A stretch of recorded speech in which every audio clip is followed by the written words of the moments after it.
Alors nous sommes aujourd'hui avec Antonin, l'un des principaux représentants de l'association Canoë 77 de Pommeuse, qui va nous livrer, eh bien, comme vous pouvez le voir, à chaque coup de pagaie. Et tout au long de cette splendide balade sur le Grand Morin, la découverte de Canoë 77. Première question qui me vient à l'esprit, depuis combien de temps existe justement Canoë 77? C'est la 11e année. Donc c'est devenu en mars 2020. Est-ce que vous êtes sous le régime d'une association ou vous êtes quoi, en Entreprise, entreprise? on est une SAS, et donc en gros parce qu'on fait une location de canoë. Une association, ça serait plus pour les clubs de kayak, pour en fait tout ce qui est compétition, tout ça. Nous, c'est vraiment la location. La location, donc il n'y a absolument pas de bénévoles chez vous. Il y a combien de salariés? Alors, on est deux associés, et donc en gros, l'été, on a un salarié. D'accord. Donc, deux associés, moi, Alexandre, et l'été, on a Fabien. Alors comment vous pourriez nous décrire votre activité? Et puis d'abord aussi la raison de la création de Canoë 77. Pourquoi avoir créé ce Canoë 77? Parce que depuis que je suis né, je suis dans le kayak. Très honnêtement, mon père en fait était entraîneur de kayak et lui dans une association. Donc depuis que je suis petit, il m'entraîne au canoë, il me faisait faire des compétitions. Puis je suis tout petit, voilà, vraiment j'ai été entraîné par mon père là-dedans, mon frère aussi. Et petit à petit, j'ai passé mes diplômes de moniteur quand j'arrivais vers 18-19 ans. Arrivé au bout de 2-3 ans de travailler en tant que moniteur avec les enfants, je me suis dit pourquoi pas monter quelque chose vers chez moi, parce que le problème c'est que la plupart du temps, je voulais travailler dans le sud de la France, alors que je suis né à Coulommiers, je suis de Guérard, j'ai toujours habité à Guérard depuis 30 ans, donc je voulais absolument monter quelque chose par ici, et dans le canoë, la seule chose que ça veut vraiment bien faire par terre. Donc vous êtes, on peut dire, un enfant du pays. Alors donc deux salariés, une toute petite structure, mais pourtant qui a un sacré impact, puisque finalement les gens viennent de partout, un peu de la région parisienne, de Paris, pour vous découvrir. Alors justement, pour satisfaire cette demande, quelles sont les balades que vous proposez? On propose deux balades. La plupart des personnes qui viennent font la balade de 6 km, parce que c'est accessible à tous, 6 km. On le fait en 1h30, 2 heures. Donc c'est vraiment pour tout ce qui est famille, toutes les personnes qui n'ont jamais fait de canoë, ou toutes celles qui veulent juste passer une petite après-midi tranquille en canoë. Il y a aussi la grande balade qui fait 18 km, le parcours aventurier, là qui est plus vraiment axé pour les personnes qui sont soit déjà venues chez nous, soit vraiment qui sont adeptes du canoë, qui en font plusieurs fois par an, parce que c'est une balade qui est vachement longue, 18 km, ça se fait sur 6 heures de pagaie à peu près. Donc en gros, il faut vraiment être disons, en bonne condition physique et être prêt à faire une journée entière de canoë, donc en traduit. Alors justement, si une personne souhaite faire ce grand parcours, est-ce qu'il y a des recommandations que vous exigez de la part de ces personnes, c'est-à-dire peut-être avoir un bon rythme cardiaque, et comment ça se passe en ne vous le souhaitant pas, et si toutefois il y avait un problème sur le parcours, sur cette longue distance, comment ça se passe?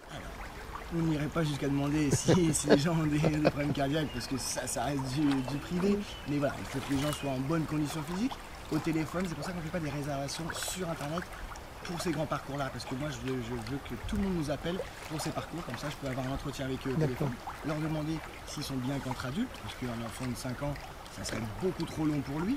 Donc voilà, s'ils sont bien entre adultes, s'ils ont déjà fait du canoë. Donc moi je pose plein de petites questions qui me font penser, oui c'est une bonne idée de venir pour le grand parcours, ou non plutôt aller sur un petit parcours. Voilà, après il n'y a pas de contre-indication, et nous il n'y a jamais eu de soucis, et espérons qu'il n'y en ait jamais. Après tout le monde a son gilet de sauvetage. Alors, justement, entre la différence entre le petit et le grand parcours. Le petit parcours, il part donc toujours de Pommeuse, c'est ça. On s'arrête à Guérard, et ça, on le fait. Est-ce que, justement, sur ce parcours, il y a des grandes chutes d'eau? Est-ce qu'il y a des grandes cascades? De temps en temps, il y a des petits passages. Un petit peu comme on le voit derrière nous, voilà, ça coule un petit peu. On a un passage à la Selle-sur-Morin, effectivement, où là on passe à travers un moulin et il y a une belle petite vague, mais ça reste accessible à tous, il n'y a pas de problème.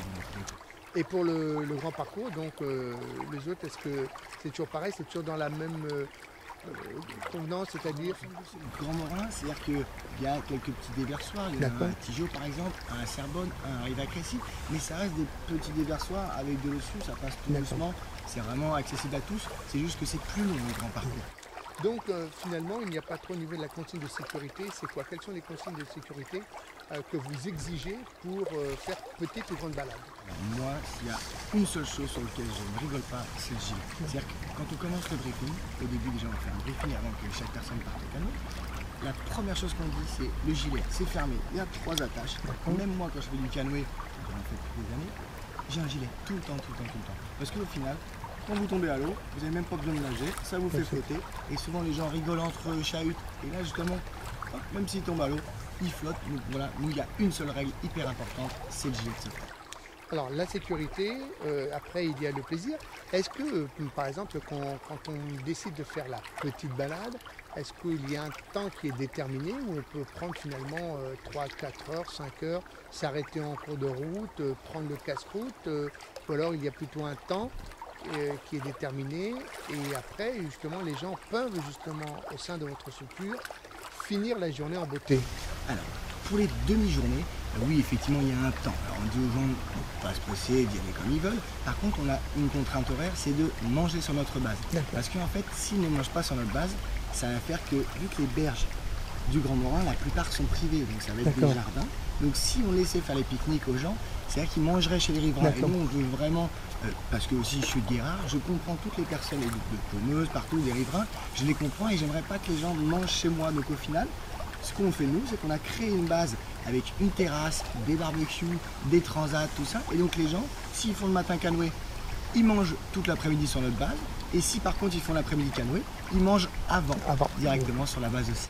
Alors justement, le terrain qui réceptionne finalement les gens après faire la petite balade, est-ce que c'est un terrain privé? Est-ce que c'est donc ça vous appartient? C'est vraiment Canoë 77. Ça nous appartient. Alors parlons un peu de cet espace. Une fois qu'on a fait pendant 1h30, 2 heures la balade, on arrive, on casse la croûte, on pique-nique. Est-ce que vous-même vous organisez les pique-niques ou ce sont les gens qui viennent avec leur pique-nique? Comment ça se passe concrètement? Ça, la plupart des clients ramènent leur pique-nique parce que c'est des petits groupes, des petites familles, ils ont prévu un petit pique-nique ou un barbecue, ils ramènent du charbon, ils font barbecue toute l'après-midi, comme ça ils font ping-pong, molki en même temps, c'est détente. Après, on fait aussi intervenir des traiteurs. Donc en gros, ça c'est pour les séminaires. C'est-à-dire que quand il y a un séminaire par exemple ou un team building qui viennent par exemple. Donc vous faites aussi dans ce registre dans les team building. D'accord. Et d'accord. Parlons un peu justement de cette team building. C'est-à-dire que ce sont des entreprises qui vous contactent. Est-ce que vous proposez, c'est toujours les deux mêmes parcours ou... C'est le parcours escapade, donc c'est le petit parcours. D'accord. Pour les team building, on veut que les gens fassent un peu de canoë et beaucoup de détente sur notre base à l'arrivée. On fait intervenir un traiteur. Aussi, on mange, on peut le voir, c'est juste à côté, là tout au bout, à 100 mètres d'ici. On est aussi au moulin de Bicheret. Donc des fois, sur ces séminaires, on les fait manger directement au moulin de Bicheret sur le traiteur. Est-ce que vous proposez d'autres activités à part le team building, le canoë? Est-ce que par exemple vous faites de l'initiation à une autre activité touchant le... Alors non, on fait uniquement le canoë parce que c'est ce qui nous passionne et ce qui nous anime. On s'est déjà posé la question et après on est vite revenu sur le fait qu'on préfère faire ça. Être compétent dans ce que vous faites. Exactement. Et donc voilà, on reste dans le canoë, on ne veut rien faire d'autre, et par contre on peut intervenir les prestataires. C'est-à-dire que ça peut arriver qu'il y ait des séminaires qui nous demandent une autre activité, et ben on peut faire une activité tir à l'arc par exemple, ou d'autres activités. Donc ça, ce sont des options que l'on peut ajouter. Après, c'est pas nous qui fournissons, on met en relation notre prestataire, et après il voit directement. Donc en fait, vous êtes ouvert un peu à toute proposition finalement. Toute proposition, si le client peut être content, satisfait, c'est le but. Exactement. Donc, alors, parlons un peu maintenant de... Tout à l'heure, vous avez abordé justement le sujet où cette activité était ouverte à tous, la preuve, parce que moi je suis avec vous. Est-ce que vous avez mis en place une procédure bien spécifique pour les personnes en situation de handicap, et voire même des situations de handicap assez lourdes? Bon, je pense peut-être aux paraplégiques et tétraplégiques. Est-ce que finalement ces personnes peuvent accéder à votre activité? Nous, on n'a pas d'accès spécial pour eux, mais effectivement, il n'y a pas de souci. Il y a encore un petit mois, on a eu un paraplégique, effectivement, pour le coup, qui est venu en fauteuil roulant. Ça s'est très bien passé. Nous, ce qu'on demande, au même titre qu'un enfant, un adulte, une personne c'est le gilet. C'est le gilet, et surtout d'être à l'aise dans l'eau aussi. C'est-à-dire qu'en gros, si la personne est paraplégique et très à l'aise dans l'eau, c'est moins dangereux qu'une personne qui est sans situation de handicap, mais qui a peur de l'eau. Parce que nous, ça ne change absolument rien. Tant qu'on a un gilet, après on s'adapte. C'est-à-dire que nous, on va être à 2 ou à 3 à sortir la personne de l'eau sur le ponton, et ça se passera bien de la même façon qu'une personne d'ailleurs. chose beaucoup plus concrète au niveau des matériaux. Alors, je me souviens, moi, quand j'ai fait il y a peut-être une vingtaine d'années, j'ai fait une canoë du côté du Lot. Les canoës ne ressemblaient pas du tout à ça. Il y avait une petite planche au milieu, etc. Et donc aujourd'hui, on a le sentiment que c'est du canoë 2.0. Ça a bien évolué, effectivement, ça a bien évolué. Là, vous êtes sur un final, c'est des autovideurs, il y a des petits trous dedans. En fait, c'est pour vider l'eau. C'est-à-dire que maintenant, dès que vous mettez de l'eau dedans, vous pourrez acheter autant de litres d'eau que vous voulez dans le canoë, ça se vide tout seul. Même si vous creviez même aussi cet endroit-là, pas de souci, il y a des petits réservoirs d'air au milieu, donc le canoë ne coulerait jamais. Donc effectivement, on peut dire canoë 2.0. Après, il y a aussi les anciens canoës, c'est une autre sensation. Vous verrez après sur notre base, on a un canoë de, excusez-moi, je ne vais pas vous dire de bêtises, c'est 1930 qui vient du Canada. On l'a, c'est en bois. Après, c'est pas pour les clients, mais on le met en exposition sur notre base. Donc voilà, il y a plein de choses différentes. Et nous, effectivement, les clients sont bien dans le canoë, qui sont pratiquement bien. Question plus personnelle, que représente pour vous finalement le Grand Morin et canoë 77?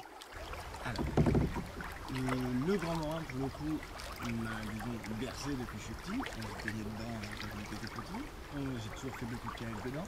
Je l'ai aussi énormément nettoyé d'année en année. Et ça, c'est un plaisir d'entendre les clients qui me disent: ah bah je suis venu il y a 4-5 ans, c'était un petit peu plus ça. Là aujourd'hui, c'est hyper clean. Parce que d'année en année, on est de mieux en mieux. Et aussi, on est aidé par les mairies, il faut le dire. La mairie de Pommeuse, la mairie de Guérard nous aide beaucoup maintenant. Et donc, ça nous permet d'avoir une rivière qui est vraiment très propre. Donc déjà, ça c'est pour le Grand Morin. Et après, pour le coup, ça a aussi mon activité, Canoë 77, c'est ma vie. J'ai commencé à 20 ans à créer cette entreprise. Aujourd'hui, j'en ai une trentaine d'années. Ça me permet de vivre, de travailler avec des personnes qui me plaisent et avoir des clients qui me sourient à chaque fois. Donc pour moi, c'est toute ma vie. Alors justement, quand on est comme vous, un passionné de la nature, est-ce que les personnes qui viennent vous voir vous demandent par exemple des fois des informations sur la faune, la fleur, est-ce qu'Antonin est capable de leur répondre ou de leur dire peut-être avant la balade, bah, vous risquez peut-être de rencontrer tel oiseau ou tel arbre, est-ce que ce sont également des informations que vous communiquez? Je ne les communique pas de base parce qu'il faut savoir que les gens, certaines personnes, peuvent avoir différentes peurs. C'est-à-dire qu'il y a des gens qui peuvent avoir un petit peu peur des oiseaux, un petit peu peur de quelque chose. Donc c'est vrai que si je développe beaucoup là-dessus, il peut y avoir quelqu'un qui ça peut refroidir. Donc effectivement, nous, on n'en parle pas. Par contre, à l'arrivée, beaucoup de personnes nous posent des questions. J'ai vu ce petit animal, qu'est-ce que c'est? Ça va être un martin pêcheur. On a vu des bébés canards, effectivement, c'est à quelle période pour les canetons. On a aussi beaucoup de questions comme ça et on y répond souvent à l'arrivée. Comme ça, c'est moins abstrait pour les gens. Et si on en parle beaucoup au départ et qu'ils ne le voient pas sur la rivière, par exemple, des fois on va pas voir le caneton. Si je leur avais dit au départ, vous allez voir plein de petits canetons, ah oui, non, ça tirait mal de on attend l'arrivée et comme on dit voilà. vous faites un briefing quoi. Exactement. Parlez-nous un peu de vos projets immédiats et futurs. Quels sont un peu les projets de Canoë 77? C'est de vous agrandir, c'est d'acheter d'autres canoës. Quels sont un peu vos projets? Canoë, on en achète chaque année pour renouveler le stock pour qu'il soit toujours presque neuf.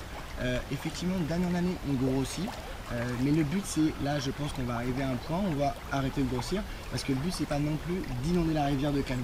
Autant pour les riverains que pour les clients. C'est-à-dire que le but, c'est d'être ici. Il n'y a que nous. Tout à l'heure, il y a des gens qui vont arriver. Mais ils ont l'impression d'être tout seuls sur le canoë. Si vous venez en famille de 4, vous ne croisez personne sur le Grand Morin et ça c'est un plaisir.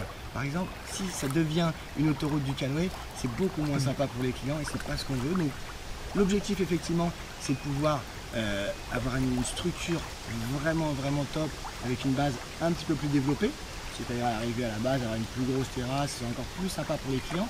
Par contre, sur l'eau, on n'ira pas beaucoup plus de canoë qu'on a aujourd'hui. Toujours une forme de tranquillité pour avoir le sentiment d'être un peu privilégié parce que l'on fait ces balades avec Canoë 77. Aujourd'hui, est-ce que vous avez le sentiment qu'il vous manque quelque chose, si toutefois il vous manquait quelque chose? Effectivement, très honnêtement, je travaille dehors. Mon associé est un ami d'enfance qui était aussi à la maternelle avec moi à Guérard. Donc très honnêtement, il ne manque pas grand-chose. On ne sera jamais riche en faisant du canoë, mais on rigole bien, donc c'est tout ce qui nous va. Et puis l'essentiel n'est-il pas finalement de vivre pleinement sa passion? Exactement. Bon, en tout cas, Antonin, merci pour tout. Et puis, écoutez, on souhaite longue vie à Canoë 77. Avec grand plaisir, merci à vous en tout cas.